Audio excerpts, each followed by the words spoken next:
trees, ready-made goods, don't front. Cause you was on your own time coming. Don't stop running, burning the leaves in the backyard summers. Flowers and a breeze keep warming me. Tired of the priest keep warning me. Seconds from release, it's hard to treat. I'm too scared to breathe from my beliefs. The land of freedom, the land for me. Too scared to seek, too scared to be my own, you see.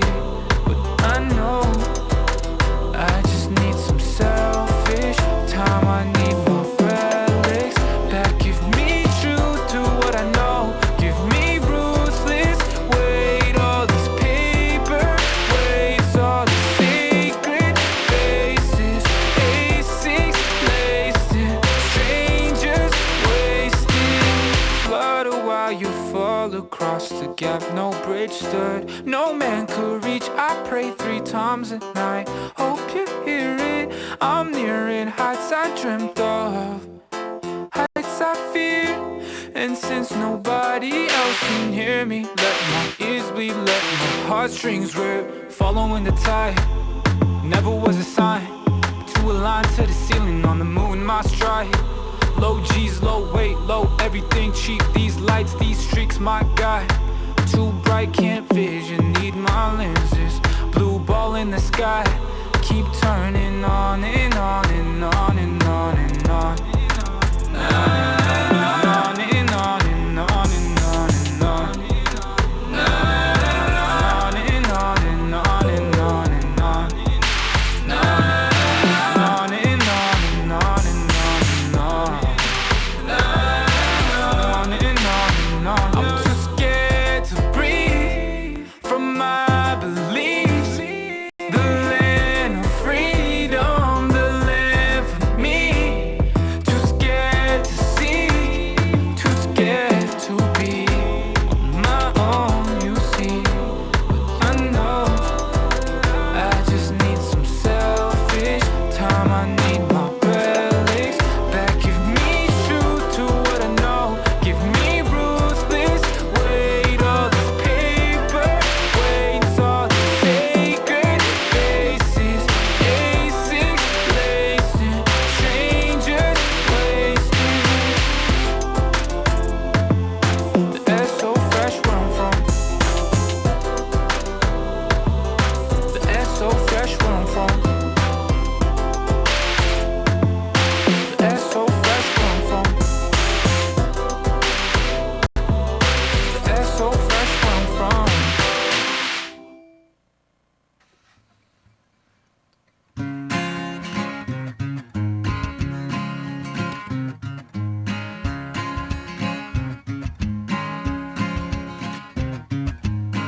Nothing's better than being home with your loved ones. You won't be alone. When it's cold out, you'll be in warm in your own bed and from the storm.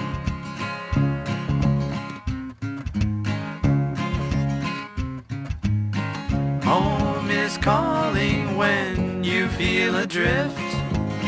It'll always be there and never missed. Life has got you all around. You never feel you got your feet on the ground. Home sweet home is where I wanna be. Home sweet home, a place to find some peace. You are worried of what's to come, but you never know until it's all said and done. You can stay home all night and day, resting your mind, keeping all bad thoughts away. Home sweet home is where I wanna be. Home sweet home, a place to find some peace.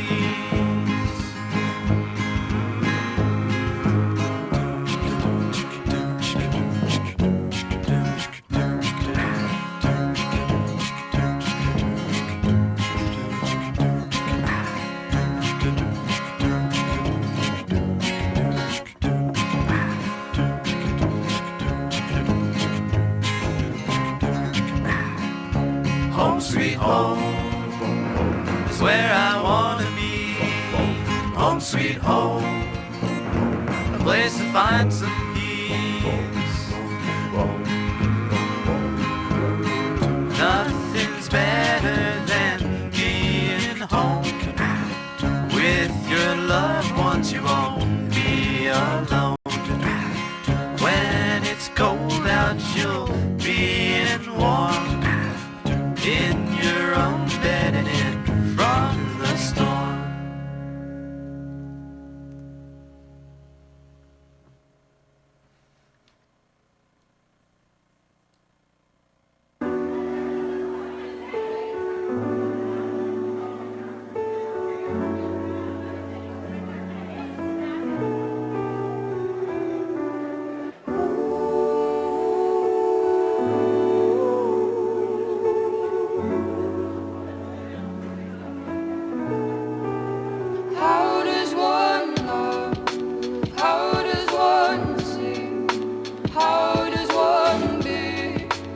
Anything at all? How does one love? How does one see? How does one be? Anything at all? I get lost and I like it like that, yeah, I like it like that. Love has its cost, now I owe more back, 'cause boy, I'm bad. How does one love? How does one see? How does one be? Anything at all? How does one love? How does one see? How does one be? Anything at all? How does one love?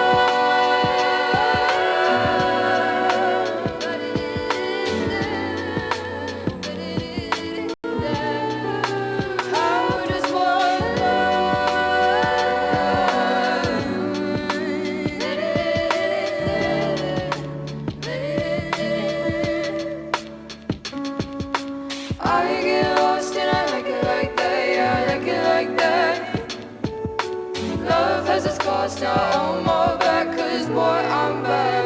How does one love? How does one see? How does one be? Anything at all? How does one love? How does one see? How does one be? Anything at all?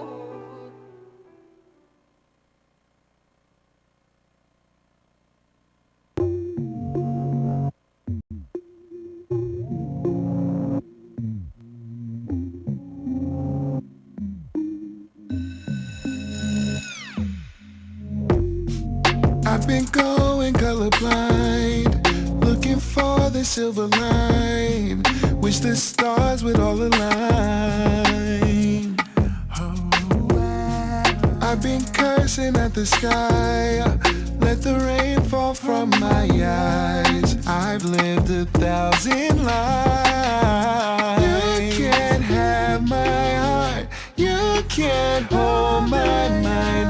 I won't stay, I won't change. You can't have my heart, you can't hold my mind. I won't stay, I won't change. Where's the ground? I keep falling off the edge.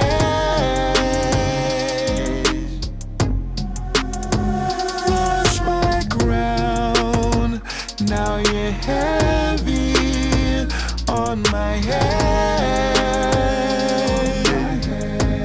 Yeah.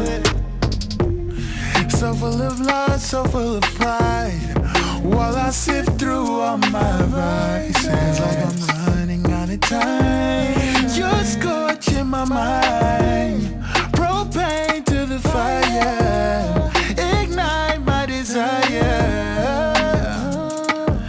I can't ignore the flame. You can't have my heart, you can't hold my mind. I won't stay, I won't change. Where's the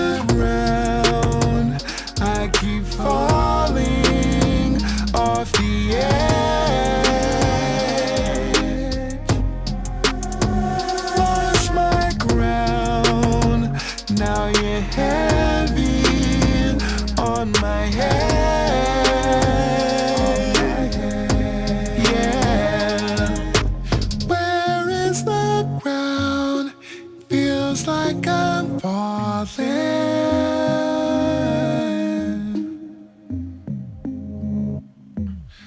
I lost my crown. Feels like I'm falling.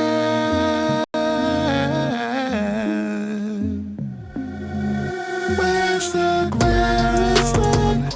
I keep falling. Feels like I'm off the edge. Lost my crown. Now your head feels like I'm on my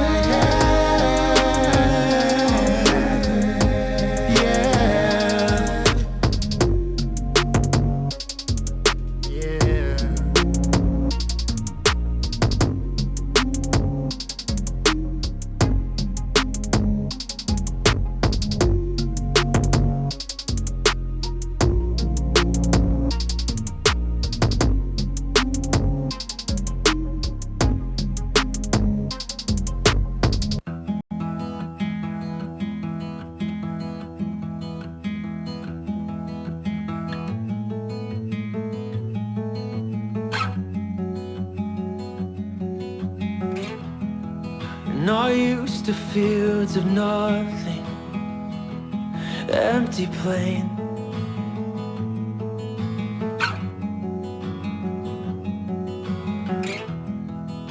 A highway memorial to fill up some space.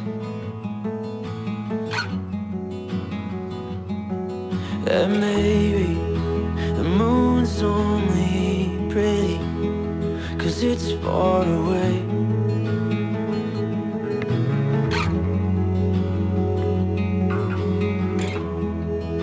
And she only wants me 'cause I'm keeping his place. It's all the same.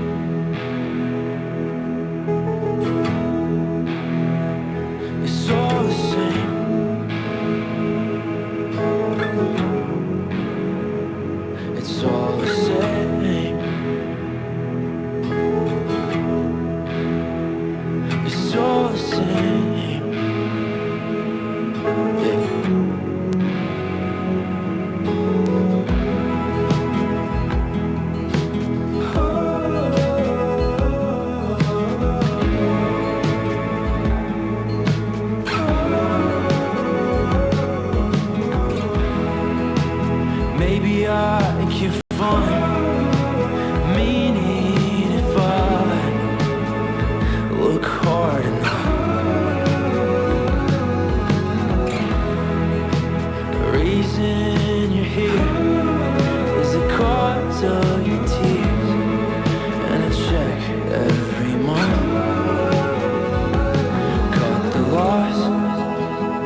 a shade made for a cool place to watch your subtle ways. What do I really care about? Am I afraid to make a known? What if this were forgotten? I hope it was not. What do I really care about? Nothing at all.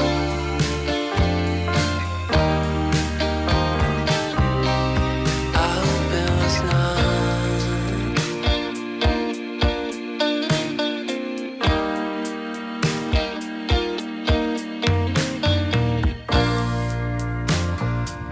The dogs are all at play. Tell me it won't change. While putting off the word delayed to just simply wait to be taught in some other way. What do I really care about?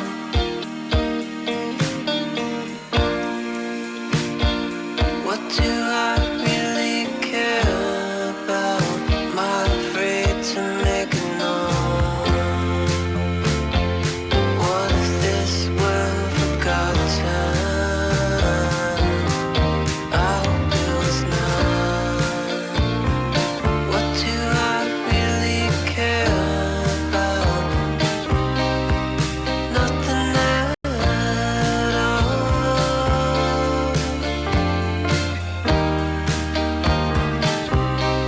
I hope it was not. What do I really care about? Nothing at all.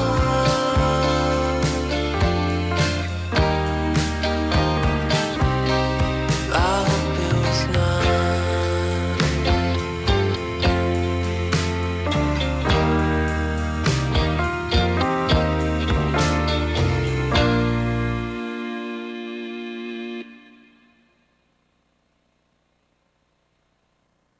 Where there's no boundaries to have and nowhere to go.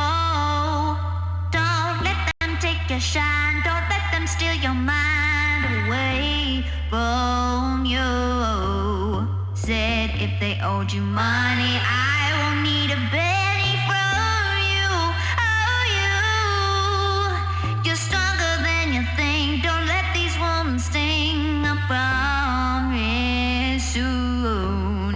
'Cause you're 4, 5, 6, sometimes 2 goes. If your roof is tin and your house caves in, then nobody else at fault.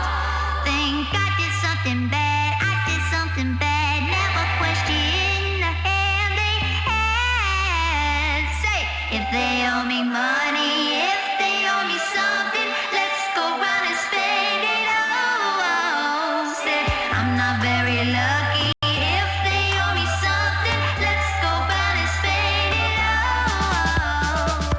I'm so very lost. Things hadn't going my way. I've been on both lawns and the grass is greener over on their side. Let me tell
lightning strikes and diamond mines. A bloody stone adorned on mine. A morning wasted on trivial, an evening wasted on primitive things. Around here everybody knows everybody. The past lives documented to the closest topic. At what time does the conversation start and end? Yeah, always the good guys coming to save us. Promise a good life, thank God that you can. Always got Uncle Sam ready to save us. Thank God you came, thank God you came, thank God you came. We want, thank God. We want, thank God. We want, thank God.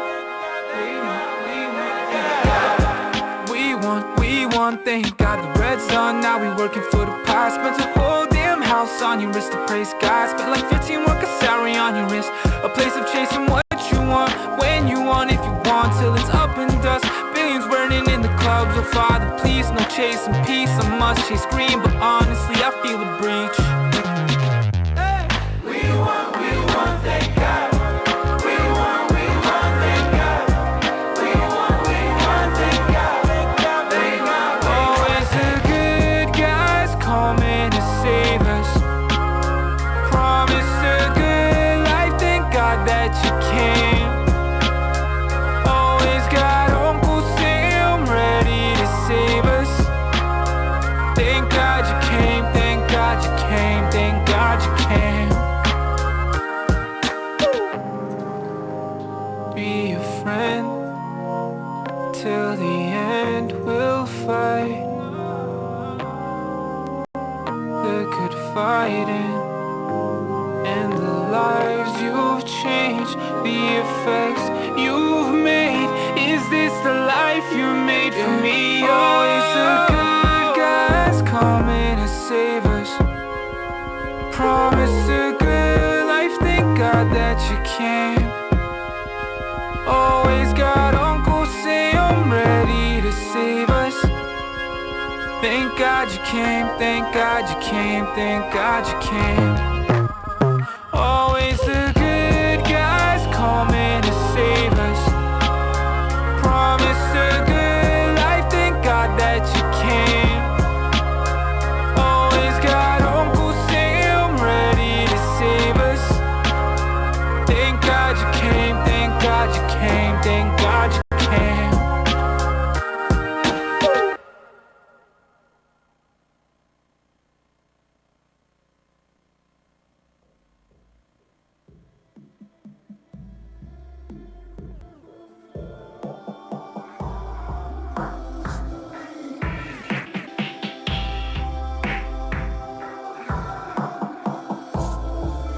The sun is setting on our love.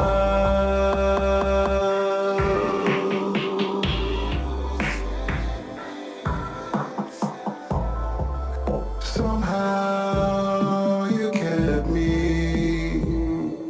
Guess I haven't cried enough.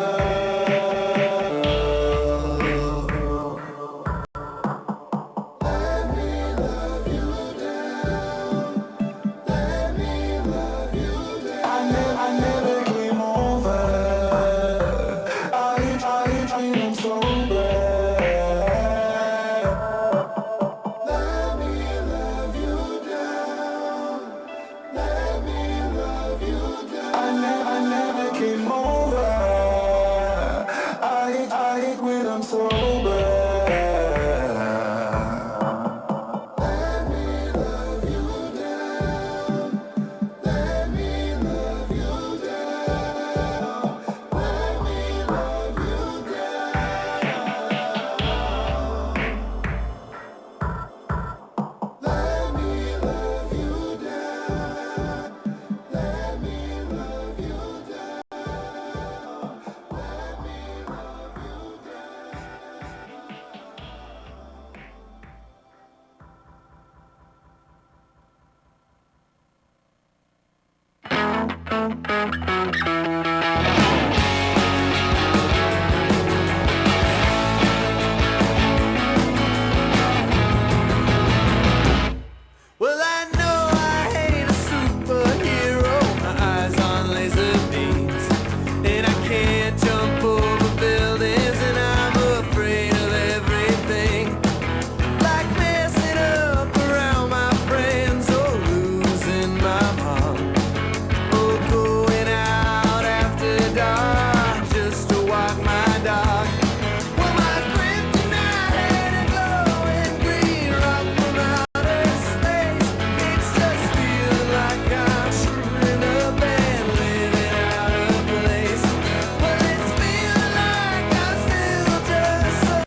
Mr. Presvedia, are you on the phone?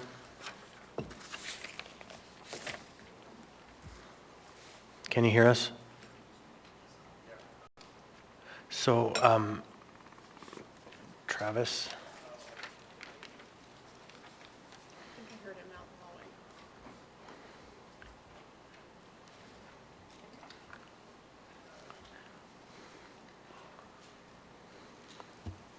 Mr. Presvedia?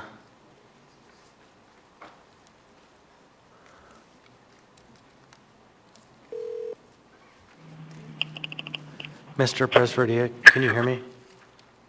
Yep, I just called back. Can you hear me now? I can hear you, thanks. All right. Great.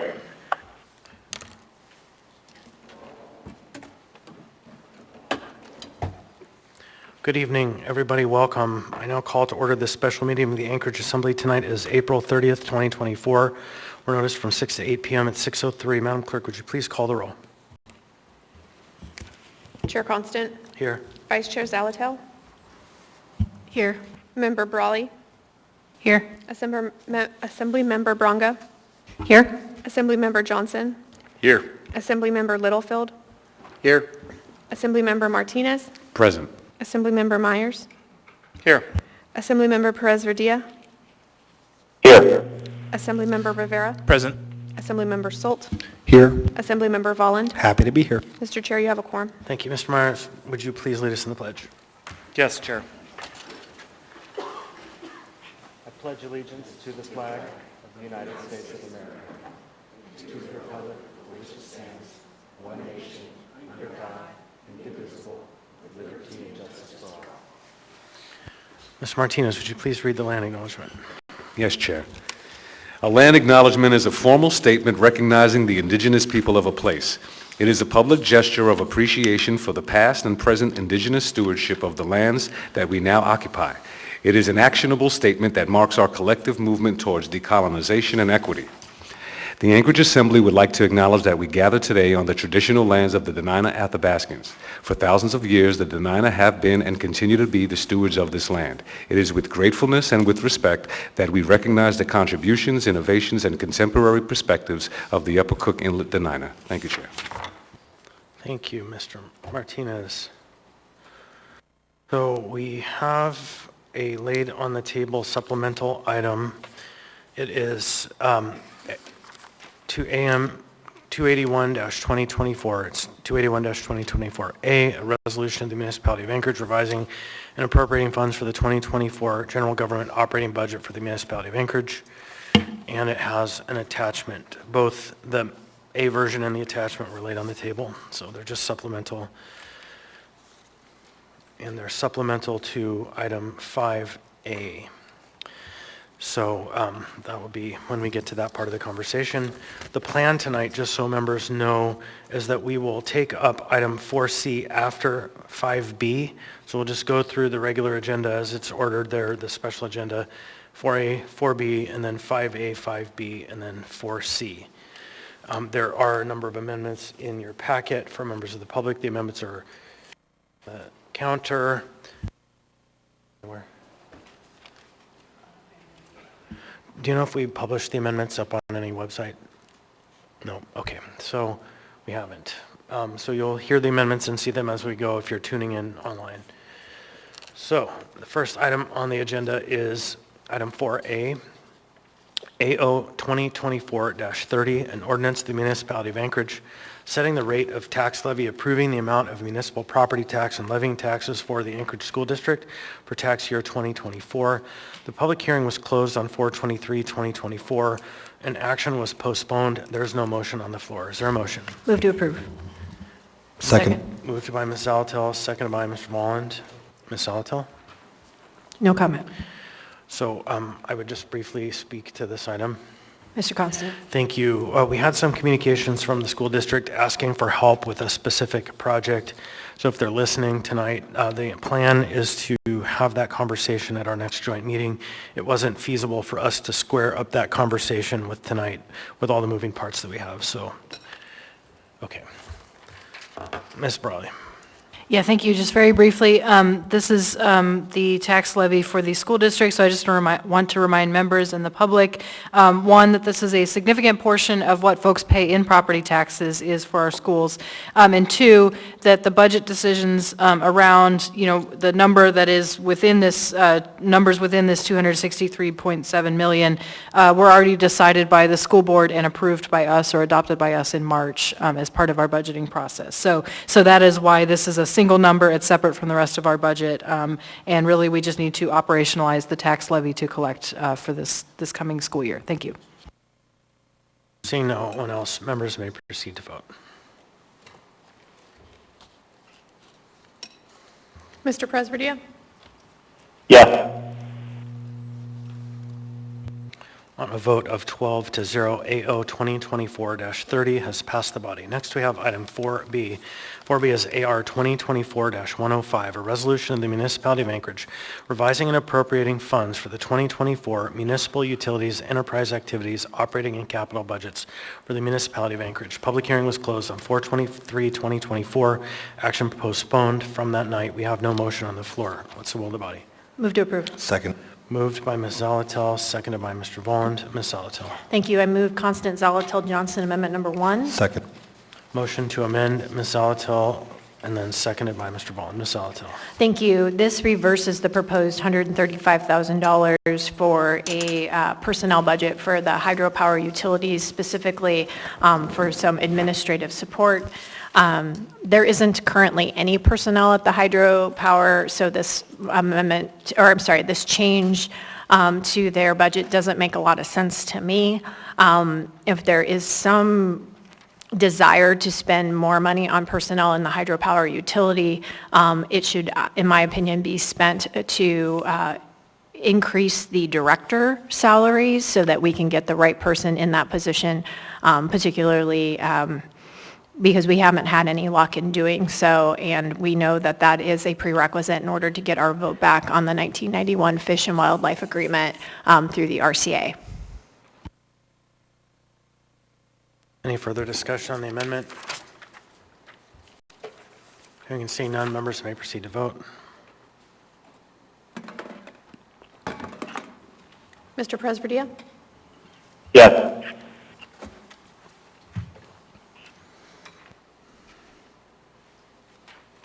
On a vote of 12-0, the amendment has passed.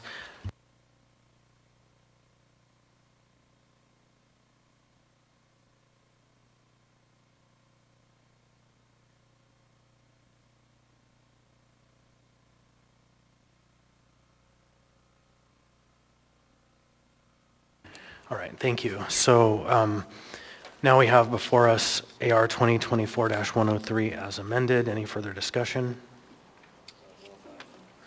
I'm sorry, AO 2024-105 as amended. Thank you, Mr. Johnson.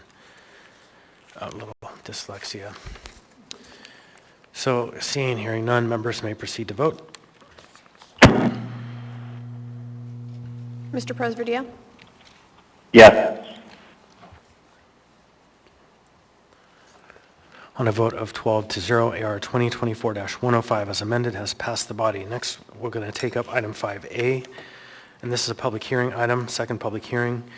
Resolution AR 2024-104, a resolution of the Municipality of Anchorage revising and appropriating funds for the 2024 general government operating budget for the Municipality of Anchorage. Second public hearing is now open. Anyone wish to be heard on this? Anyone at all? Seeing, hearing none, public hearing on this item is now closed. What's the will of the body? Move to approve. Second. Moved by Ms. Zalatel, seconded by Ms. Brawley. Ms. Zalatel. Thank you, Mr. Chair. So we want to kind of talk you through how we're going to run through this item. We are going to first walk through the amendments, but I am going to make my disclosure and ask to be excused for Brawley Rivera Amendment Number 2, which we would prefer to move first, as it includes the emergency cold weather shelter funding. Then the intent is to move Zalatel Brawley Amendment Number 1, and then the intention is to shift gears and have a conversation about the alcohol tax.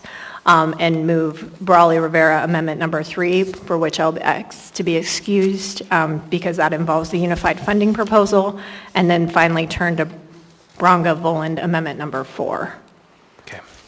With that, Mr. Chair, the first amendment to be moved tonight on this item involves emergency cold weather shelter. As the Executive Director of the Anchorage Coalition to End Homelessness, I've previously been excused and would ask to be excused at this time. Yeah, I'll find that you do have a personal or financial interest in this item significant enough to be excused. All right, is there a motion? Move to approve Brawley-Rivera Amendment Number 2. Second. Motion to amend by Ms. Brawley, seconded by Mr. Rivera. Ms. Brawley.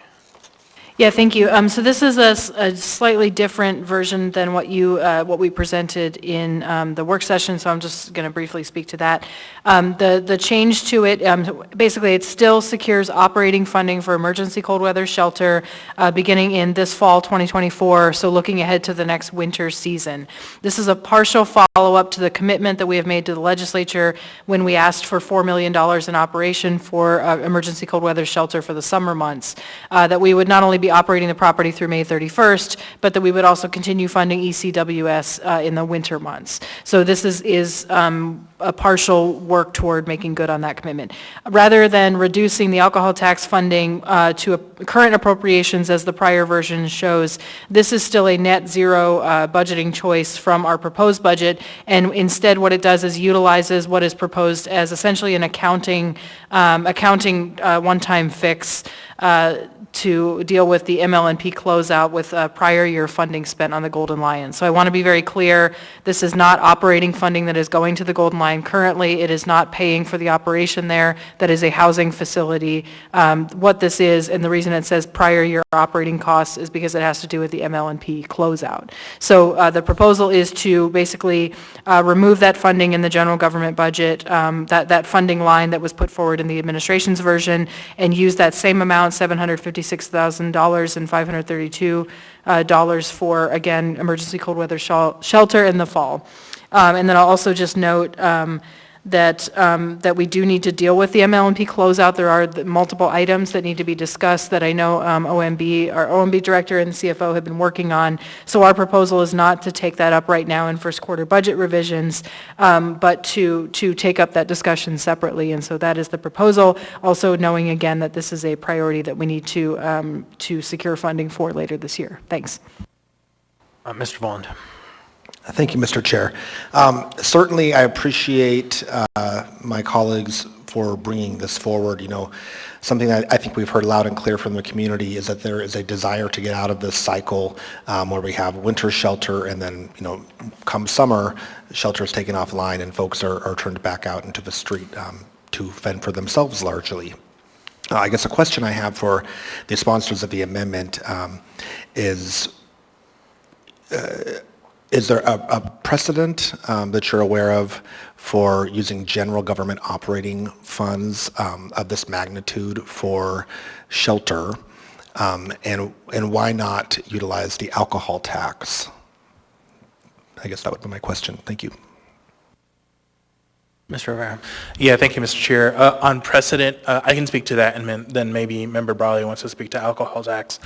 So with regard to precedent, yes, there is. I believe it was in 2019 or 2018, one of the 2 years. There was, I believe it was a $760,000 amendment using general government funds that was allocated to the health department for shelter. And it was our first, it was of course before the alcohol tax, but it was our first foray into funding shelter as the municipality. So there is some amount of precedent in using general government funds for shelter. And I'll just briefly add, that is correct what Mr. Rivera said, that is something we've done in the past or continue to do year over year. The other thing about alcohol tax is we have put millions of dollars, not only of general kind of already budgeted funding in since the tax started in 2021, but we also used a fair amount of fund balance that was actually intended to go to other things like prevention services and grants and so on. And so not that believe those are bad choices, but we are moving into a posture that we don't have a lot of fund balance to spare, and also we need to be more intentional and need to build this into the budget, which is something this community really hasn't done for emergency cold weather shelter, and I know our health department's homelessness coordinator has said that many times. And so I believe that this is a positive step. And then I will also note, we are currently working on a strategic plan for alcohol tax funding, and a lot of the discussion is about how can we make changes or make new appropriations over time. And so we need to think about kind of diversifying that funding mix over time. We also know that we are about $1 million under in terms of revenue collection, and so I'm also looking for ways to basically conserve and not assume that alcohol tax is always going to be available as the first funding choice. And that's consistent with the way I've approached trying to fund emergency cold weather shelters since January. Yeah, if I could just follow up, Mr. Chair. I think it's interesting. When the alcohol tax was put before voters, I think a lot of voters wanted to support that as a tool to deal with some of the issues arising from homelessness, as well as many other issues, the other buckets. And I know that we've talked a lot about as a body how we can sort of maybe balance proportionally the investment into the different buckets. So I think that's really important. The things like prevention of child abuse and domestic violence, for instance, that those causes are still getting the support that they need. I do think moving forward with this amendment, and I am inclined to support it, I guess there is, I think, a pivot here, saying that this is going to be sort of a regularly expected expense, of the general government operating budget, is that we will, as a municipality, spend money on shelter. And I guess I think we're making a policy statement with this amendment a little bit. So I'll just put that out there. And I will also say that I do hope that the state, that our legislature continues to support Anchorage as the hub of services for homelessness and behavioral health and other resources. Definitely appreciate the posture of, please help us, with summer and we got the winter and the ability to partner with the state. But it's a big lift too. So anyway, I guess that's all of my thoughts. Thank you, Mr. Chair. All right, Mr. Rivera. Yeah, thank you, Mr. Chair. So on this amendment, I think one of the key points of this amendment that I think makes it different from what we have done in the past is that this is going to be a recurring funding. So traditionally, at least on my time on the Assembly, we would wait until the earliest we've done this is in July and say, winter's around the corner, let's start looking for money for emergency cold weather shelter, or the latest that we've done it is September, and say, hey, we really need to find funding for emergency cold weather shelter.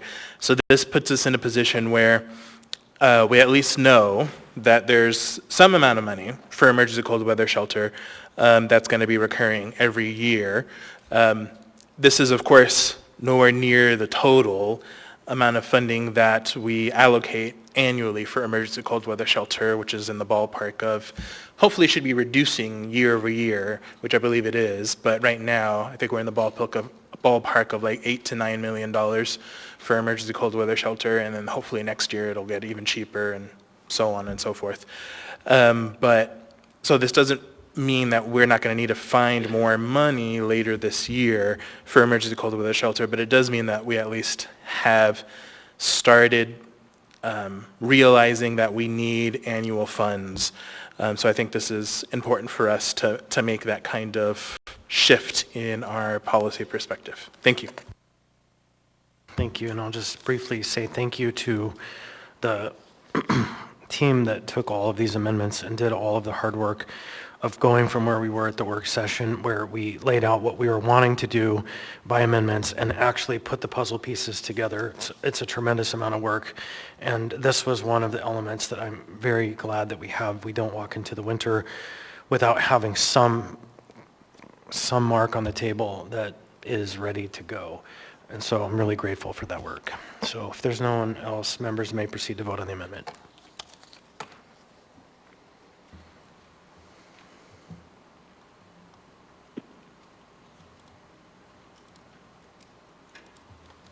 Member Presverdia?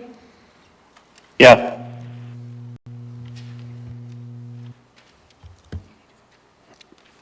I did. Look. It doesn't show up. All right, that's not correct. So that should be 11-0. There we go.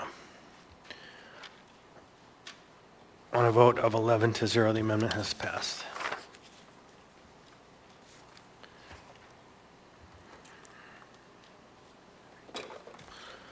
All right, next amendment.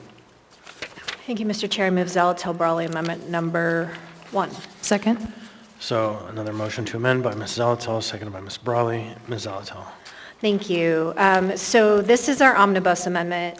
What you'll see here is we indicated department, what it is, and who the original sponsor was. All in all, these amendments and keeping the building safety service area mill levy, which we talked about at 0.05 mils, brings us within about $500 of the tax cap. We can have folks speak to what they would like out of this, but what I would like to say is overall in working on these amendments and making this omnibus, first I'd like to thank Mr. Farina. This is his first budget. He's done really well, and similarly to my co-chair on the committee, Ms. Brawley, really thoughtful work in this package. This package, I think, is a really good reflection of the priorities we set all the way back last fall. And if you remember those priorities, there were internal and external priorities. The internal priorities were workforce recruitment and retention. And what we've done here is we have the opportunity to make future decisions. It doesn't lock us into a policy decision now, but there is funding here. Also, one of our external priorities was snow. And after this winter, we were right to set that as a priority, and it's probably a priority moving forward. And this also gives us that opportunity to have that flexibility. Some of the biggest changes here, and one that's really important to me, is we reversed the AWWU water that net income increase of $4.1 million, and instead are relying on community assistance. Ms. Brawley and I went back quite a ways and looked at our historical community assistance allocation. We're pretty confident that that's going to happen this year. We've also checked in with the legislature. We have no reason to believe we won't get the budgeted community assistance. And it leaves AWU whole to continue the conversation. I think that that's what we heard when we heard from Mr. Corsentino was we can have this conversation, but it needs to be a collective conversation, and that it could have unintended consequences, so we can just continue that discussion. If for some reason the community assistance wasn't to come through, we can pivot. Right, we can continue that AWU conversation. This omnibus amendment really leaves us a lot of flexibility.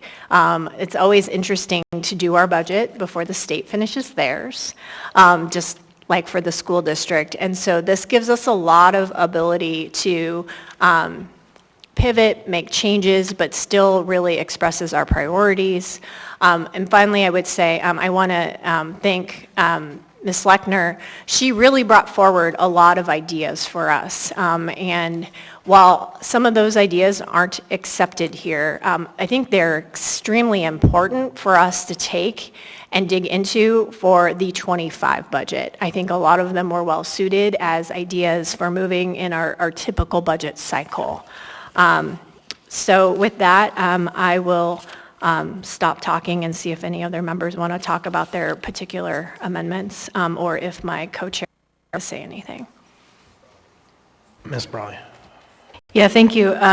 Member Zolotel summed it up, and I again also want to thank Ms. Lechner and the OMB staff for all of your work on this. And I know there's a lot of things that we'll be continuing to work through, especially as we said, the MLNP closeout. There's a lot of other kind of housekeeping or cleanup issues that we need to embark on. But this was not quite the right time to try to do all of that at once and then try to help all 12 of us, understand what we're voting on. So the other couple things that I just want to point out, one, Member Zolotel mentioned snow plowing, so the number is less, significantly less than what was originally put forward. Part of that goes into the funding for transit workers, which is specifically also for snow removal and maintenance of transit stops, and so those two numbers together are really that snow total.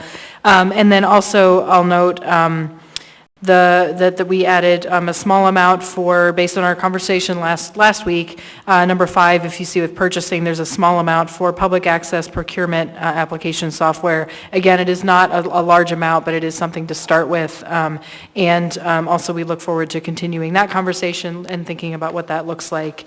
And then I'm just doing a quick scan to see if there's any other significant ones.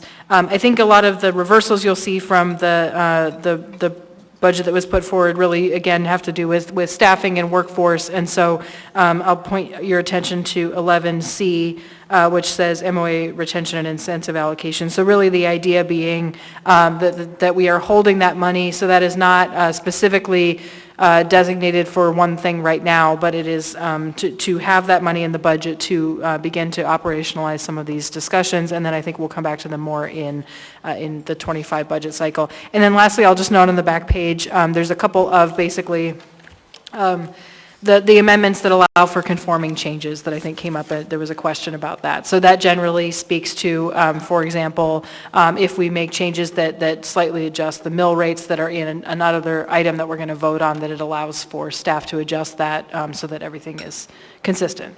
And that's all I have to say. Thank you. Right, my cue is lit up. Ms. Branca. Thank you, Chair. I just wanted to thank the mayor and other assembly members for their support on the bridge in Chugach Foothills.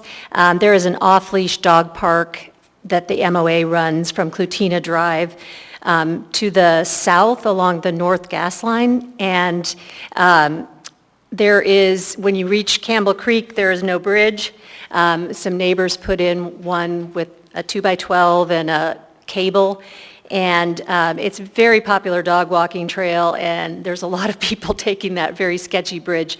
And so we found a way, Brad Muir from Parks and Rec came up with a great solution. The mushing community is in great need of replacement of bridges, and they found a possible fix with this economical rolling barge bridge. And so we would put one of these bridges on the dog park trail, and when our real bridge comes in, which is supposed to be in, I think, 3 more years, then we will move this to the mushing trail. So I appreciate support on that. Thank you. Mr. Bond. Thank you, Mr. Chair. I'm excited to bring forward line 3 of this amendment, along with my colleagues, Member Zolotel and Member Rivera, to add to positions to the site enhancement crew to improve snow removal from our public transit stations and bus stops. We're a winter city, and we need to be able to support public transit all year long. So thank you to my colleagues. Also thank you to Jamie Acton for giving us the information needed on that. Also just wanted to highlight line 6 for my colleagues on the professional services contracts for housing initiatives. That's a move over from alcohol tax that'll come into play with a later amendment that I'll be bringing forward. And that is the mobile case management. That was the recommendation of the Behavioral Health Task Force. So just moving the source there. Thanks. Mr. Rivera. Yeah, thank you, Mr. Chair. I guess a question for the sponsors, the primary sponsors of the amendment regarding intent for line 5. That $25,000 for purchasing, is it for them to use as they see fit for public access procurement application software as described in the amendment, or is it for them to use for the fees as was debated at the last meeting? Thank you. Perhaps it shouldn't say software, maybe it should say subscription. But yes, it is, as Ms. Alger indicated. We took what she said, which was about $35,000 for an entire year, and we prorated it. And if they get a booming response, we can always revisit that question if we need more capacity. Got it. Thanks. I just wanted to make sure that intent was clear on the record. Thank you. Yeah, thank you. It's very important to note that that is to make sure that that software tool is free for vendors. Ms. Zalatil. Thank you. So in giving the overview, I did want to go back and mention a few things specifically. The transit amendment will let people move or operationalize one of those positions, which is currently grant funded, and then add to it. This leverages significant federal money. At our last AMATS Policy Committee meeting, a lot of federal dollars were moved into transit, particularly for bus stop improvements, as well as equipment. And some of that equipment can include snow removal equipment, but snow removal equipment only works when you have bodies who can use it to remove the snow. So we really thought that was a great opportunity to leverage those federal dollars moving into transit. Similarly, I wanted to mention really these two kind of buckets. The employee retention and incentive allocation. As you may recall, not only do we have a couple of labor contracts open for negotiation, but we've also asked the administration to open up and have conversations around the AMEA contract. And so this gives us some flexibility as we learn of those efforts. The other was, I really wanted to point out line 13. It works as part of the whole, but this is just consistent with our prior policy decision reversing a labor scrub. What we learned during the budget process is a labor scrub is actually an elimination of positions because they wouldn't be funded in the following year. And if we are focused on employee retention and recruitment, until we get some more specific studies that suggest we don't need positions, I think it's really hard to say those positions shouldn't exist. Thank you. I see no one else in the queue on the amendment. Members may proceed to vote.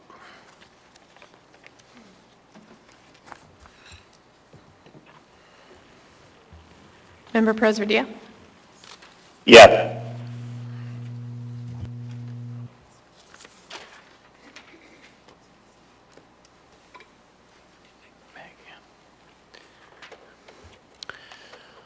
On a vote of 12-0, that amendment has passed. Mr. Chair, next, as we take up Brawley-Rivera Amendment Number 3, I'd ask to be excused because it involves the unified funding proposal which the Anchorage Coalition to End Homelessness puts forward each year. All right, same as before, that it's determined that you do have a substantial personal or financial interest that would warrant exclusion from voting. So we have an amendment. Somebody to move it? I'll move Brawley-Rivera Amendment Number 3 for alcohol tax. Second. Moved by Ms. Brawley, seconded by Mr. Rivera. Ms. Brawley. Yeah, thank you. Sorry, let me get my notes. Okay, so this is what has been called the unified funding proposal, and then I also asked Mr. Rivera to speak to it in more detail, but essentially this restores funding consistent with FY23's funding level for these three organizations, and you'll see them there: Catholic Social Services Complex Care increasing by $500,000, increase to Brother Francis Shelter also with CSS, increase of $225,000, and then an increase to Covenant House of $130,000.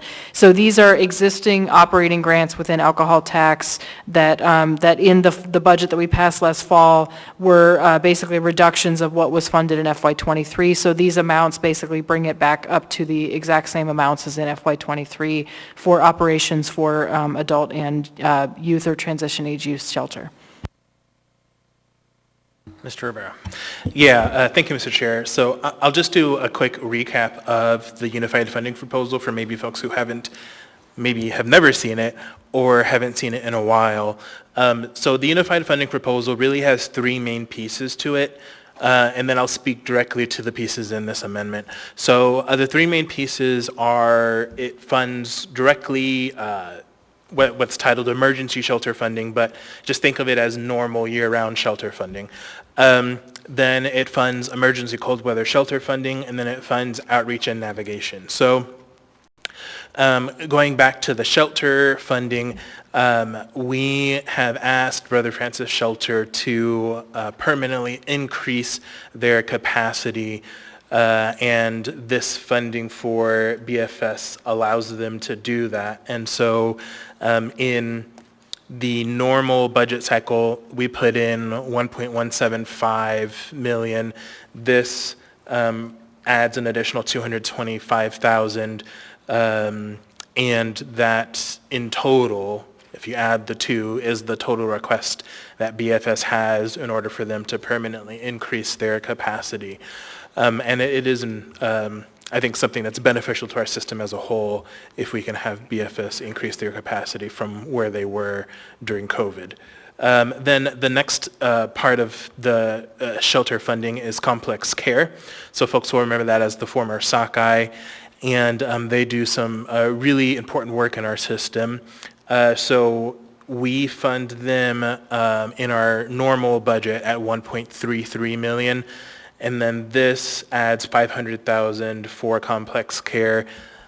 If you add the two, that's the total funding request that they had.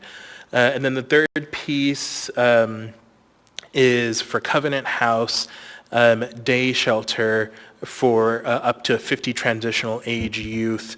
And for that, numbers are a little bit different here, but essentially they're looking at 400,000, I think, is what we had in the normal annual budget, and then we're increasing that by 130, which again, add the two together, is around the same amount that they requested in total. I think what we're hoping to do is that rather than this bifurcation of some of it during the normal fiscal year in November when we approved the budget, and then some of it in 1Q. I think what we might look at doing in the future is just combining the two so we don't have this bifurcation that might confuse folks. That's all dependent on the overall arching conversation of the alcohol tax, which we're going to be having next month. Then with regard to emergency cold weather shelter funding, which isn't in here, that's our funding for Christian Health Associates, and so that's the family emergency cold weather shelter funding. That's 550,000, part of the unified funding proposal. And the last bucket in the unified funding proposal is outreach and navigation. Again, that's not in here, but that's outreach through the coalition, so that's the 700,000. No, I think it's actually a little bit more than that. But some large amount of money goes to the coalition for Anchorage for outreach, and then we originally had funded 500,000 for the resource center, so the Third Ave Resource and Navigation Center, and that was part of the original proposal. That is no longer a part of the proposal that we have put forward. Essentially, it was, at least from my perspective, really something that was one time, and then CSS would find the funding for that in the future. So that's just the overall walkthrough of the full unified funding proposal. This just increases some of the amounts for parts of the proposal so that it matches the total request. Thanks. Mr. Salt. Thank you. My question is to the sponsors on this, as far as where the funding is coming from. What is being taken away from the Safety Center and Community Patrol? What programs are going to be removed for that fund this, and are they aware of these changes? Thank you. Ms. Brawley. Yeah, thank you. And I realized that was the other part of what I meant to say, so thank you for asking. So yeah, this the source that this is pulling from is within alcohol tax. Back in the fall, we appropriated $2 million in alcohol tax for the Safety Center / Safety Patrol. So that's a service we've had for a long time. The baseline funding for that was $2 million of general government that's been in the health department's budget for a long time, because that's really where it's been, that's where it's sat for a while. Because of the change in service and the increase basically in service level, it's now being operated more as a medical service, a medical first response, and not just a security contract. And so one of the big choices in the budget that we didn't really touch on today, but we aren't changing, or at least not in the general government, is that there's an additional 3.1 million, or I think it was actually $3.8 million put forward for in general government for the safety center to cover the new contract. And the new contract itself is an item that we have later after we finish the budget. So essentially, the $2 million in alcohol tax, some of it has been used for the interim contract. I had a good conversation with Director Rash at the Health Department about this, and she indicated that they will not be utilizing all of the alcohol tax money, provided that all of these other budget changes happen and that it uses general government. So this amount is actually considered in excess, so it's not a cut to the safety center or patrol, it's not a cut to the contract, it's really we basically over appropriated based on the other choices that have been made, so it's using less alcohol tax. And so this $855,000 is not anticipated to be spent by the Health Department for that interim contract, and therefore is available to be reappropriated. And we did talk to the director about that. And then the item on the agenda is item 4C tonight. So that's the item that we moved after the budget process because we needed to do this before we got to that. So, okay, Ms. Brawley, you were in the queue. Is that sufficient? Okay, and just for my part, again, thank you to all the folks who did this extraordinary mind puzzle because it's complex work and it's not work I'm well suited to. So I'm really grateful for those of you who did it. Anyone else on the amendment? Hearing and seeing none, members may proceed to vote.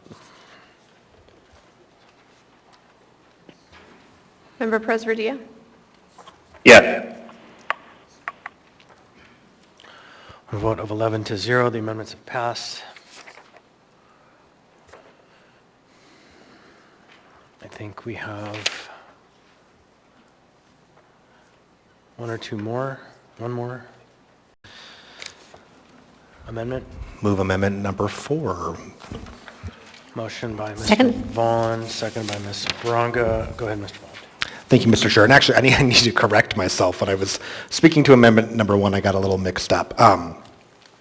So what amendment number 4 does is it's a reappropriation of $100,000 of alcohol tax to one going to the Health Department to support VOA, their residential treatment program for youth. This was something that they presented on to the Health Policy Committee, and they had a little bit of a shortfall. They were able to find other supporters as well, but we'd like to bring forward $100,000 to support them in this work. They're currently the only organization doing that in Alaska, and I think fits well within the purposes of the alcohol tax fund in terms of substance abuse treatment and behavioral health as well. So there's that. And then the part that I misspoke about was the move to general fund was for professional service contracts for housing initiatives. And so that's around all the work that the Assembly is doing with housing. So that could be, having a contract to help us put on another housing retreat or a housing summit. Could also be for assistance in drafting housing legislation, etc. However, what that move allows us to do, not only to support VOA, but it also allows us to keep whole the previously appropriated amount for the mobile case management, which again was born out of that behavioral health task force recommendation. The RFP has already gone out for that. My understanding is that the Health Department has already received a response, and so they want to keep that momentum going. And so I think that those are both very important programs, both the residential treatment, but also that mobile case management. And I appreciate, again, the work that the team who worked in this behind the scenes to make all of these things be able to move forward. So thank you. Ms. Brawley. Yeah, I just want to say thank you to Ms. Bronga and Mr. Volan for figuring this out. I think VOA is doing great work at that treatment center, and I'm glad that we were able to find additional funding. And then I'll just note, Member Volan covered really thoroughly, what the moves were, but just to, again, connect it back. So the amendment that we voted on earlier, the Omnibus amendment, was not a new appropriation to the Assembly for housing. It was taking what we already had in the budget, moving it to general government, which left this $150,000 hole, essentially, and so that provides room for this other appropriation, again, without having to defund or to cut an appropriation somewhere else. So I think that's a really great example of our amendment process at work, right, is to bring an idea idea, try to find a place so that it works, and then there might be a better or a different way to get it done after we look at all of them together. So, so again, thank you very much. Ms. Alatel. Thank you. So Ms. Brawley touched on one of my points, which is always bring forward your amendment and put it in the mix. It's really important because we can usually find a way to get to yes on everything. I'm really happy that this also preserves the mobile behavioral health case management. It's really serendipitous timing that we're looking at that. Mobile crisis team is currently on a 24/7 pilot as well, so I think that's the opportunity to leverage various programs and really work the synergy of a variety of responses. With regard to the Volunteers of America funding, happy to support it. I want to be really clear, I think this is one-time funding, and it needs to be one-time funding. The real fix for Volunteers of America is at the state level. It is us coming in and putting a Band-Aid on something once again, where the state really needs to hunker down and figure out how it's going to fund behavioral health services in a sustainable, real way for our state. And frankly, the solution is there. It is the political will and willingness to actually say, we are going to allow Medicaid to pay a reasonable rate for these services, because why not? Because the costs on our streets and the costs to our communities are too high. And quite frankly, the payback we get with the federal match is significant. We need to stop thinking of the long-term immediate costs and have a longer lens on this. And I think that's really important, and it's something that we're showing that we're doing with the alcohol tax generally. We have upstream investments where we won't see our payback for a number of years, but you have to be willing to put that lens on such complex problems such as behavioral health. In some ways, this is more upstream, Ms. Bronga convinced me of this, than simply responding to the consequences if these youth can't get treatment and have access to treatment. 100%, but we need the state to partner in that way as well. Anchorage cannot sub in and solve behavioral health issues that really are much, much too large, even for our entire alcohol tax. We just can't fill in for the state. So I hope that both the state legislature look at this seriously and the Division of Behavioral Health and say, what do we need to do in order to make our behavioral health system whole? Because right now, without it whole, Anchorage is suffering. Thank you. Bronga. Thank you, Chair. I think Member Zolotel covered it all almost, and I really appreciated her having the knowledge to really look beyond. This is a fabulous program, but we can't be the ones that are paying for it. It's pretty incredible that our only adult or adolescent residential treatment center in the entire state is not receiving the kind of funding that it needs from the state, and that needs to stop. And besides the residential treatment, this organization, I wanted to point out, holds numerous events in the community to try to reach out to young people and get them involved in positive activities. I went to their fall carnival, and so I'm really happy that we were able to find some money for them, and I hope the state is listening about their responsibility on this. Thanks. I have myself in the queue just briefly to say Mr. Constant. that my first job in Alaska was VOA and Covenant House, but it's been some 25 years, so I don't think I have a personal interest in their operations at this time, but I can speak to the quality of their operations, that I support them both. And with VOA, I'm glad that Ms. Alatel laid out the rationale for why it's short one-time funding, that all of these kids are Medicaid eligible, but the Medicaid reimbursement rates for youth are lower. And why is this prevention? I think I want to speak a little more narrowly to that. In the state of Alaska, the youth centers, which are our kind of juvenile halls, if you will, are not operated by Department of Corrections, they're operated by Department of Health. And these services keep kids out of our youth facilities. Therefore, this is upstream from our healthcare system response to kids in trouble who might become criminal, and it definitely keeps kids out of the correctional system writ large. And so there's a very strong link to why this is upstream of all of the issues we're talking about. Even though it is treatment services, it's valuable to break that cycle. So with that, if there's no one else, members may proceed to vote on the amendment.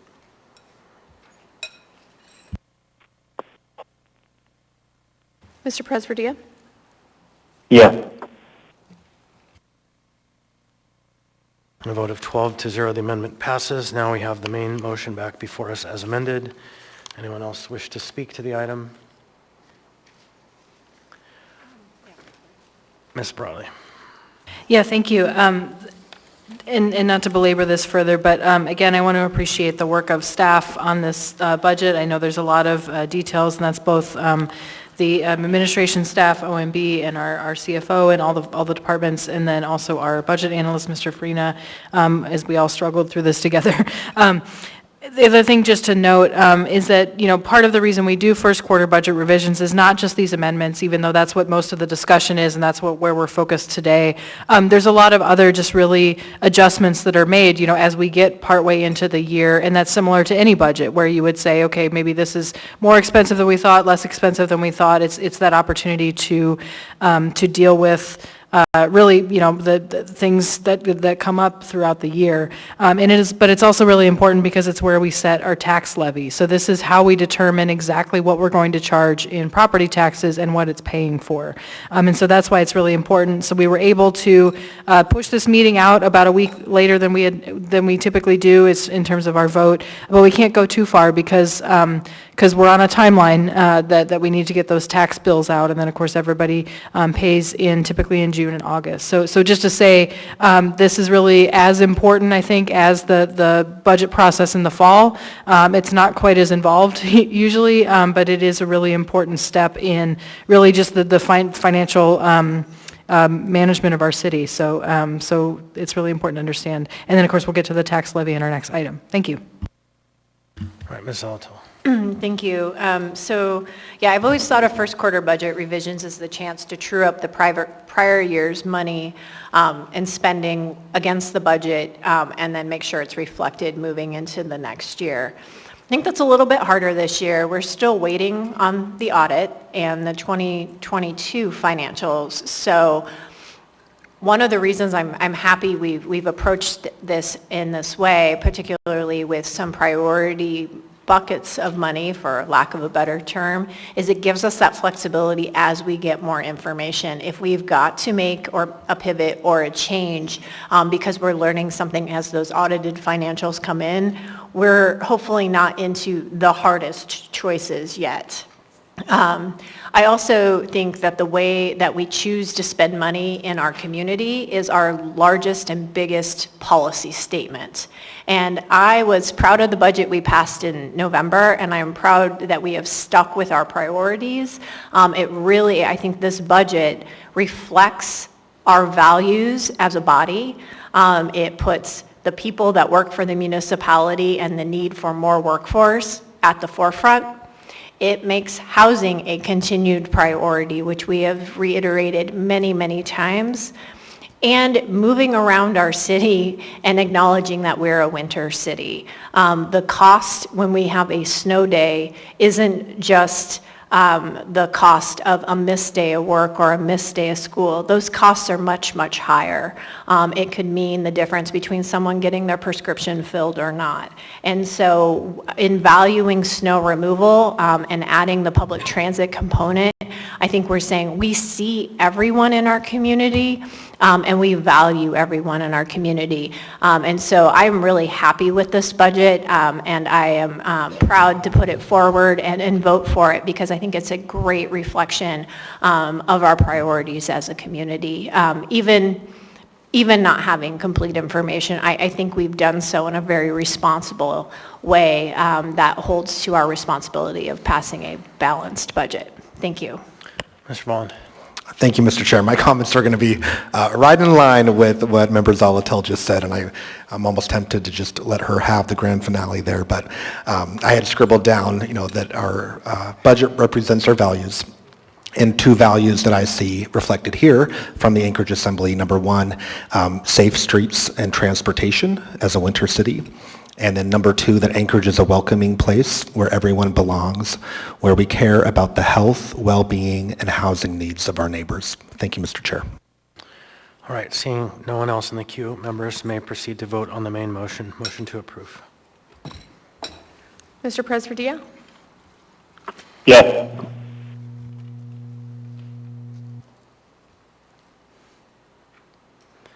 On a vote of 12 to 0, AR 2024-104 as amended has passed the body. Next, we have our second public hearing. It's item 5B, or second public hearing for AO 2024-29, an ordinance of the municipality of Anchorage setting the rate of tax levy, approving the amount of municipal property tax, and levying taxes for all service areas of the municipality of Anchorage general government for 2024. The public hearing on this item is now open. Welcome. Please state your name. Where you're from. You'll have 3 minutes. Hi, my name is Brian Witzke. I go by Bree, she, her pronouns. Currently living in Midtown. Wanted to say, make sure that when we're setting these rates that we're not defeating the purpose of being able to get affordable housing in Anchorage. It's one of those things that we continuously do is we raise our rates or we adjust our rates, and then the rental property has to make their prices go up, and we continue to have no funding or no housing available that's in a relatively affordable way. Also, as we're doing our rates, I want to make sure that we continue to look at the fact that we still haven't had majority of our neighborhoods repaved in 20, 30, 40 years of our streets, so our maintenance is also down on that. So we need to keep all those things in factor, and I appreciate that what you guys do, that you're doing so well, and encourage that both sides get in on this as far as the Assembly to the administration to the Assembly, that we can bring forth more of our situations that we need to focus on when we're collecting our taxes and being more responsible as years are getting better, and I appreciate that. Thank you guys so much for your time. Thank you. Anyone else wish to be heard? Anyone at all? Seeing hearing none, public hearing is now closed. What's the will of the body? Move to approve. Second. Motion to approve by Ms. Salatel, seconded by Ms. Brawley. Any discussion? Ms. Salatel? Thank you. I actually have a voice floor amendment to move. So there are 3 corrections needing to be made to the mill levies. So in section 2, and I will hand this to the clerk when I'm done, but section 2, it should go from 0.21 mils to 0.22 mils. In section 28, on page 2, for the Talus West Limited Road Service Area, it should go from 1.30 mils to 0.80 mils. And in paragraph or section 40 of Chuyak Eagle River Parks and Recreation, it should move from 1 mils to 1.01 mils. So there's a motion to amend by Ms. Salatel. Was there a second? Was it Ms. Second. Bronca? Or was it, I think Ms. Brawley already did. Yeah, my memory, I didn't write it down. So motion to amend by Salatel, second by Brawley. You have the amendment up on the board? There we go.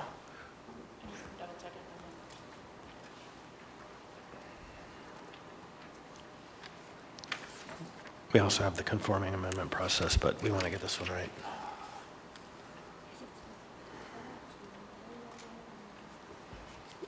The paragraph signs mean sections.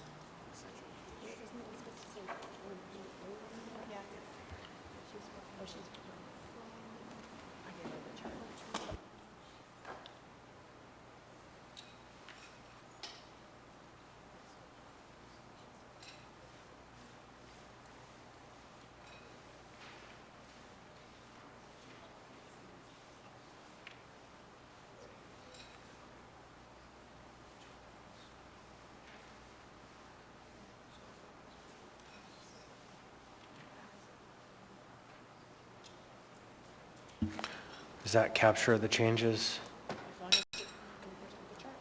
Ms. Lechner, you want to speak to it?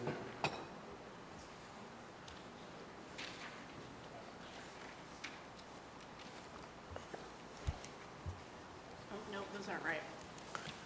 Are they?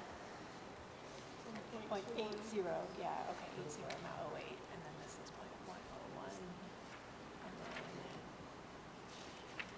okay.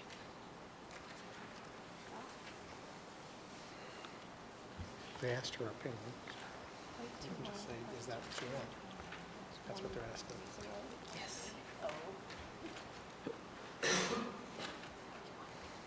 And then one. Sure, that'll work. Okay. Yeah. Yeah, that's how that was expressed.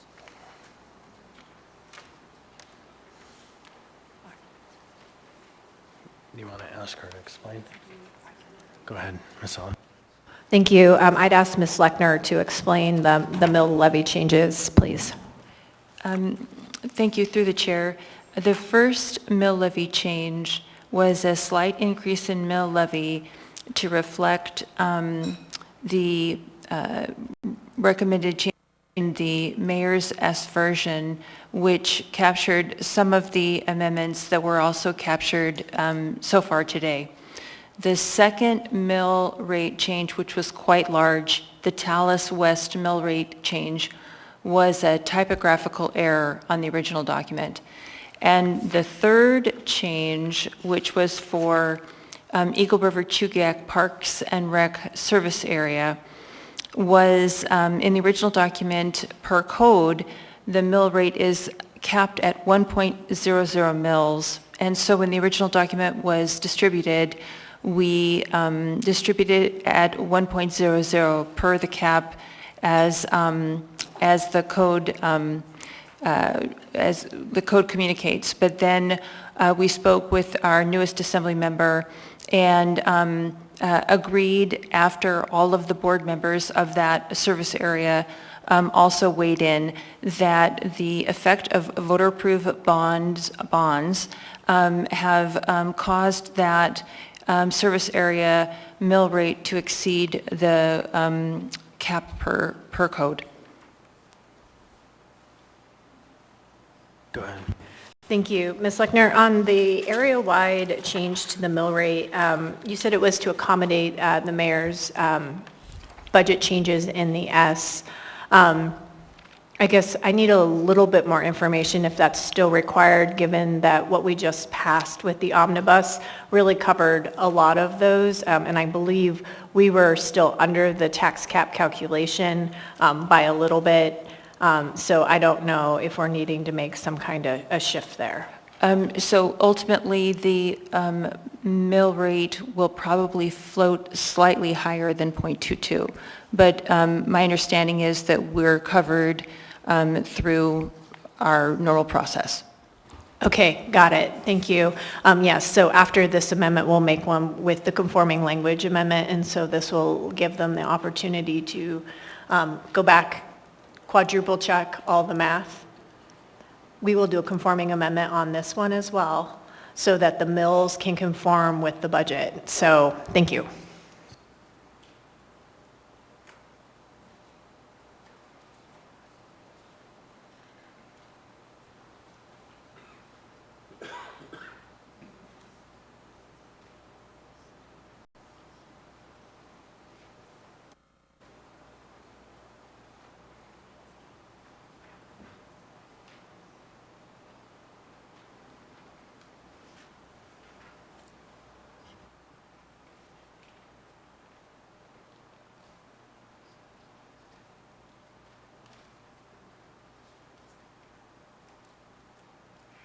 All right, thank you, everybody. So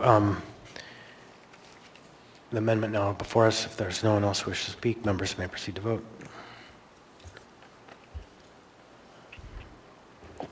Mr. Presverdia? Yes.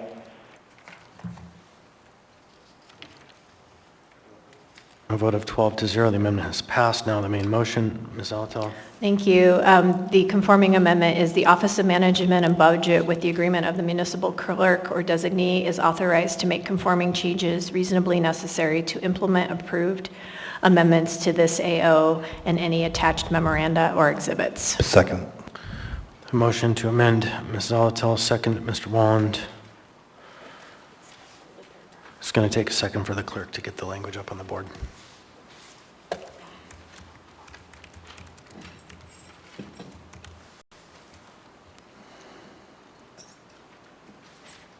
Who seconded?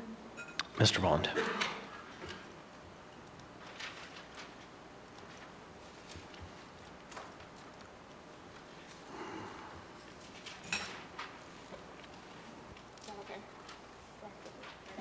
No, I think it's fine, you have the language.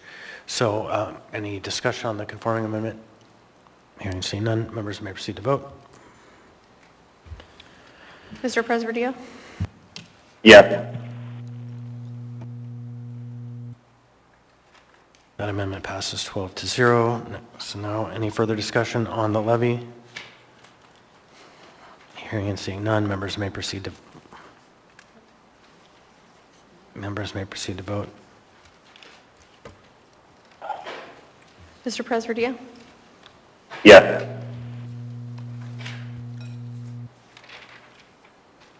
On a vote of 12-0, AO 2024-29 as amended has passed the body.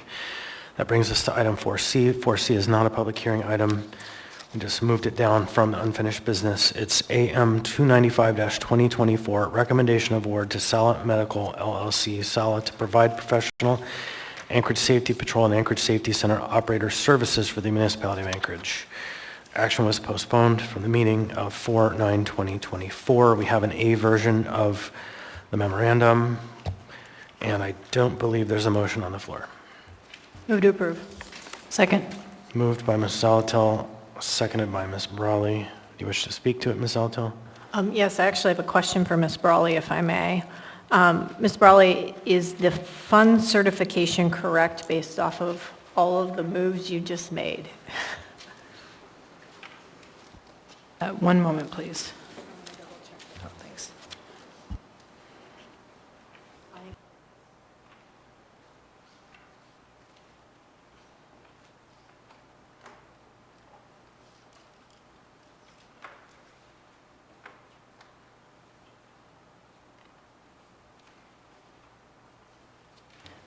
Yes, so to my knowledge, so there is still remaining alcohol tax, or there is funding still in alcohol tax that would cover that portion.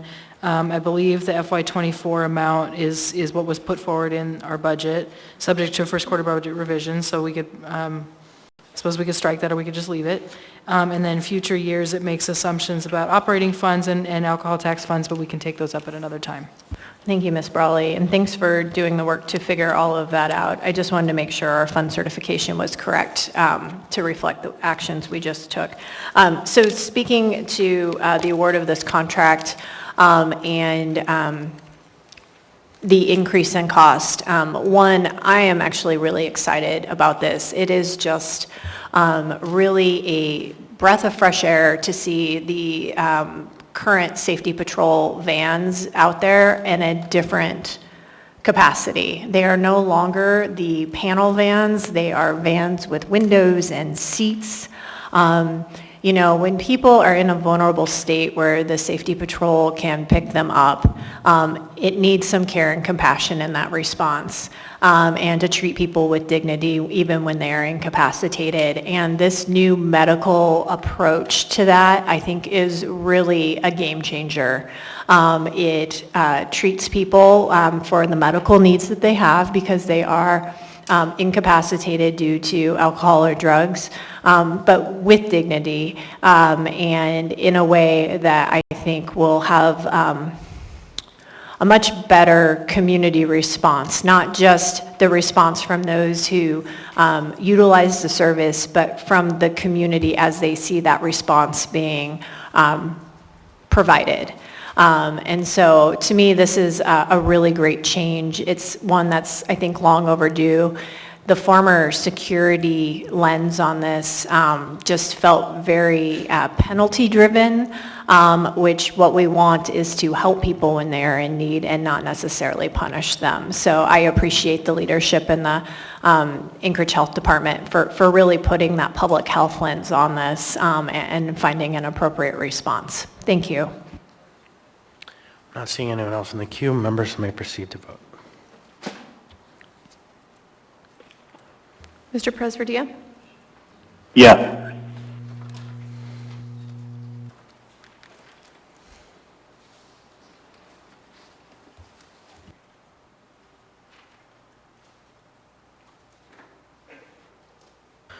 On a vote of 12-0,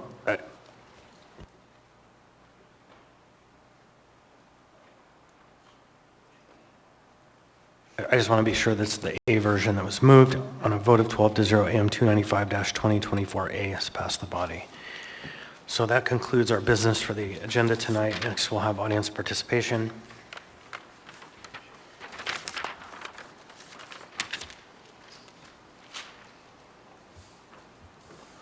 Welcome. Please state your name, what part of town you're from. You'll have 3 minutes. Is there anything I need to do? It's on. Okay. Thank you. Miss Sophia O'Neill, a resident of Eagle River. What I'm about to say is not admonishment, but encouragement for due diligence. I address the assembly and those listening.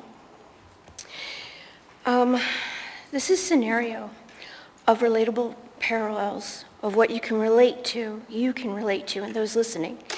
That parallels being without basic needs. I'm trying to approach you from a relational aspect. We go to war. You lose your homes. You're cut off to all forms of finance with no way to liquidate anything of value. Your phone service is cut. No one may reach you. You have no access to emergency services or the internet. The codes of your car have been compromised, hacked. You can't drive.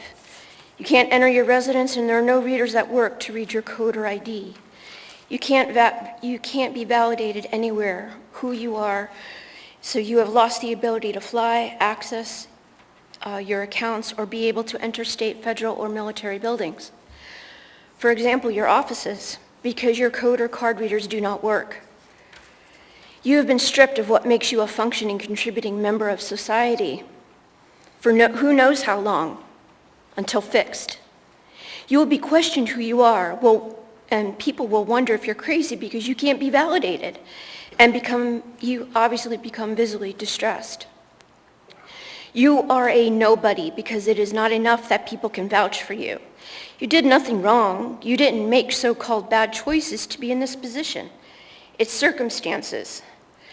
Now you know what it's like to be powerless and denied much-needed assistance because it does not exist for your circumstances.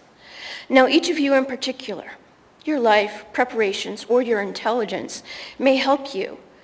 You may have something to fall back on, friends, family, preparations. But what if you didn't have that? It's simply gone. Contemplate what I just said. Now, without proper housing, a disservice was created to the working class as well as to upcoming adults newly graduated, to people that came to this state to work to help run their businesses. And what about military families that wish to accompany their soldier, maintain their families, or wish to start families and can't due to the inavailability to rent a home or purchase a home due to there not being enough housing or affordable housing? I leave you with this. There are those that are vulnerable, and there are those that are made so. Have a good evening. Thank you. All right, welcome. Please state your name, what part of town you're from. You'll have 3 minutes. Hi, my legal name is Brian Witzke. I go by Bree, she, her pronouns. Currently residing in Midtown. I come tonight in hopes that maybe down the road we can really start taking a serious look at what it's going to take for us as a municipality to make an ordinance to control open use of illegal drugs. We talk about homeless, we talk about finding help, we talk about those that are in need. When many of those situations are that the pendulum has swung too far, where there is no action being taken for those that are using fentanyl, meth, or any other substances directly in our street that's moving into petty theft in our stores, petty theft in our businesses, causing more of the inflation prices to those that are trying to work and make a difference. I ask that the city and the assembly here take a hard look at this. We have gone too far to not allow our system to be enacted in place when it comes to paraphernalia left over from use being enough to be able to charge these people with drug crimes. If we cannot put them through our justice system the way it is written and get them into monitoring of better rehabilitation, we cannot continue to show the state that we do need a need for better mental health, better drug programs, and whatnot for the state to continuously, maybe graciously, give us any funding. Anchorage is in a peril because when we come down to the state, many of these smaller communities that are around, when their constituents are too much of a problem, they buy them a one-way ticket here to Anchorage. Anchorage cannot continue to house and burden when it comes to all these charges without looking at the best ways we can go about getting the state involved with funding us. So if we cannot start implementing our court system upon those that are breaking the laws that are there because of one pendulum going too far for marijuana to all aspects of paraphernalia not being enough to charge, we must bring into circles what we can do to continue to bring attention to the need that we need help here in Anchorage to deal with the state's problems. So again, I encourage the Assembly and I encourage the administration to come together and find a way that we can start implementing our laws that we have. Our homelessness is not going to cease to exist ever if we cannot get our drug problem in control. Moving beyond that, I know here coming soon we're going to be having a conversation about public and audience participation. I cannot speak to you how much it is important if you guys want support that you guys are getting in the voting years or support for or against something if you do not allow us a continuation of audience participation and making it a part of every meeting so we can encourage more citizens to get involved with our government. Thank you guys again so much for your time. Anyone else? Welcome. Please state your name, what part of town you're from. You'll have 3 minutes. Roger Branson, I'm a mental health advocate out of Eagle River, and I just want to step up and say how thankful I am for getting to view the last few years in a different light and to hear the values that were expressed and the choices that were made tonight for the vulnerable, for the homeless, and for those who struggle just to have an identity, to feel that they're a human being, to, with the right to exist. And the choices you guys made tonight is the result of many of you, most of you, all of you being on the same journey that the whole community has been on. And it's been a long ways, but with these choices made tonight, I think we're heading in a new direction. And that's regardless of how the election goes. We've passed the season, we've held out, and we just need to hold hope and dignity for our brothers and sisters that are currently on the street and struggling for the moment. So thank you all. It's been a long journey. Glad to be here with you. Thank you. Anyone else? Anyone at all? Welcome. Please state your name, what part of town you're from. You'll have 3 minutes. Hi, I'm Rebecca Clay, and I live in South Anchorage. I used to work at the Cars on Gamble for about 4 months, where if you've been to that grocery store, you'll notice a lot of the homeless population who are on drugs and alcohol come in there. And I had to leave and quit working there because there was a shooting outside to where I took my suspenders and did like a tourniquet on a man who was bleeding. And then there was a man at my register who brought a machete in. And I didn't feel safe working there anymore. And I loved serving those people. And I also spent time volunteering at the Downtown Hope Center. And I really encourage you all to go and look at the Downtown Hope Center, the soup kitchen, and see how that place gives those people hope. And it gives them a way out of homelessness and drug addiction and alcoholism. It gives the people hope. They need to see an end game, because as long as you just stick them in a hotel room to do drugs and drink alcohol, they're going to just commit suicide. It doesn't help. Just giving someone a home to go do drugs and drink alcohol doesn't help. And I just encourage you to really think about, just go to Cars on Gamble and be there in the parking lot for an hour, walk up and down the aisles, and you'll see. So I just encourage you to please go by Cars on Gamble, spend some time, grocery shop, and then go to the Hope Center and see how you can help these people shift their lives. Thank you. Anyone else? Seeing, hearing none. We're now on to member comments. Mr. Salt. I'll just echo some of the comments tonight. In some of my travels, places that have been successful have rules, and they follow those rules. And holding people accountable is a key to the path. And sometimes saying no is, and holding people accountable is compassion. Thank you. Ms. Brawley. Thank you. I was just doing some quick math, which I know as we've talked about, performance math is not a great move. However, I think it's important, and I'm going to follow up in writing, but I think it's important to note that I believe, at least for those of us who live in basically the ARDSA area, so the Anchorage Bowl, not a limited service area, I think our mill rates are actually slightly lower than they were last year. And again, I want to caution that this is my initial math, but I'm looking at basically the 5 biggest components of our taxes. So there's schools that went down from, and I'm looking between now and 2023, it went down from 7.17 to 6.67. Police went down from 3.72 to 3.63. Fire went down from 2.47 to 2.26. ARDSA, that's again the road and drainage service area, so not limited road service areas, went down from 2.88 to 2.55. And then also noting Parks and Rec, not a massive one, but it went down from 0.75 to 0.68. So just to note, those are some of the biggest components of our taxes. And so I think, again, depending on what service area you live in, some of them do have capital projects that make it go up or down. A lot of these service areas didn't change from last year, it looks like. But just to note, I think, because I know a lot of the discussion we've heard from folks over the years, especially recently, is feeling like property taxes are going up. So again, I want to emphasize there's 2 parts to our property tax calculation. One of it is the levy, the mill rates, how much we're paying and what we collect from folks.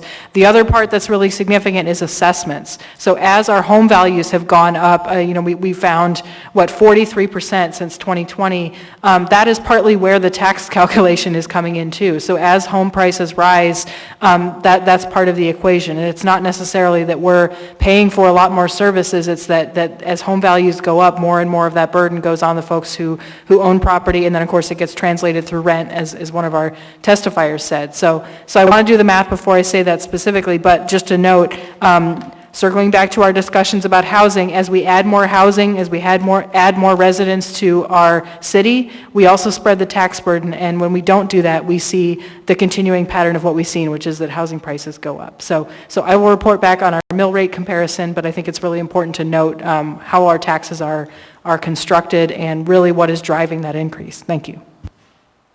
I skipped you, Mr. Presverdia. Should have started with you.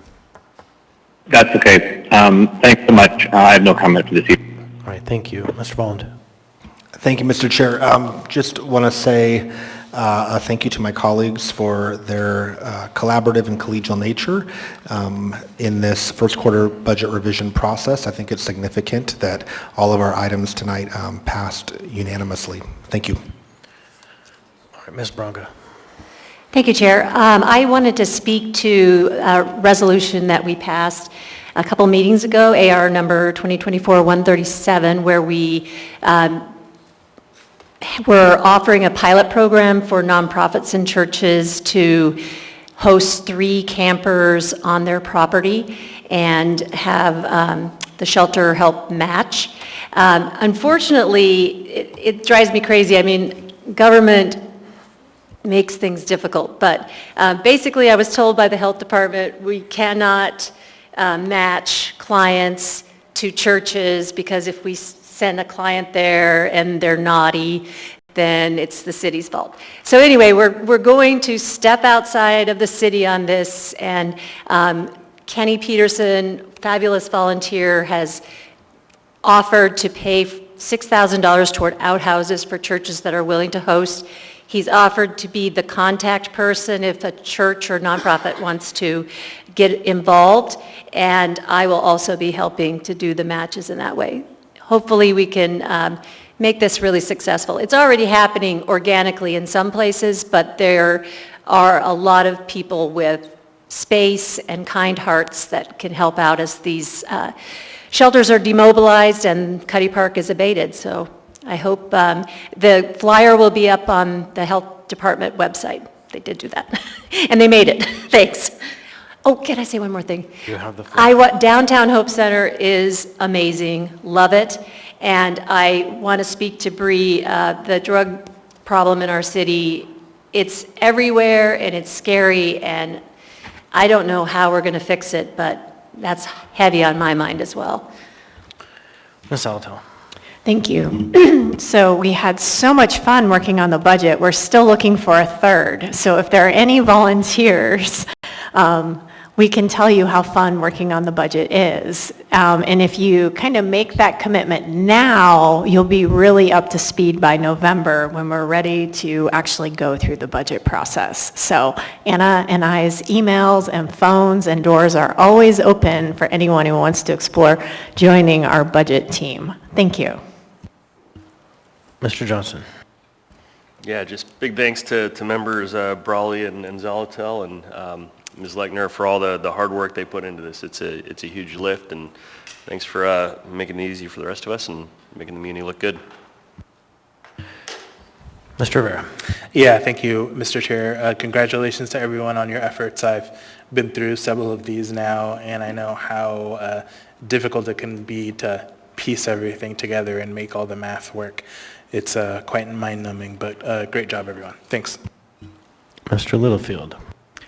Thank you, Mr. Chair. I'd like to echo Member Bronga's sentiments about the drug use in the state and the city. 20 years ago, we had a difficult problem. We had very little offered to the people out there then. It's much better than it is now, and we still have a lot of work to do, but we need to move forward with the process and move it forward. Thank you. Thank you. Mr. Martinez. Thank you, Chair. It's a privilege to serve with my colleagues, and that's all I have to say tonight. Thank you. Mr. Myers. Thank you, Mr. Chair. Since you brought up the Hope Center, I want to say I toured it with Ms. Bronga and Mr. Johnson a few weeks back, and it is a wonderfully run organization, and there should be more following that. So anyway, thank you for bringing that up, and I would encourage other members who haven't been there to go and tour it as well. And with that, I'll just say again, thank you to everybody who was instrumental in getting us through this night. Mr. Thurn has already left. He's in such a difficult spot trying to get the books ironed out. I feel really a lot of empathy for the challenges being faced in his office right now because it's causing the train cars to bump into each other. But with that said, we'll be meeting next week in this chamber for a regular meeting. We'll have a Rules Committee meeting next week. That's, I think, a pretty important meeting. Hope you're all there. And with that, we'll be adjourned.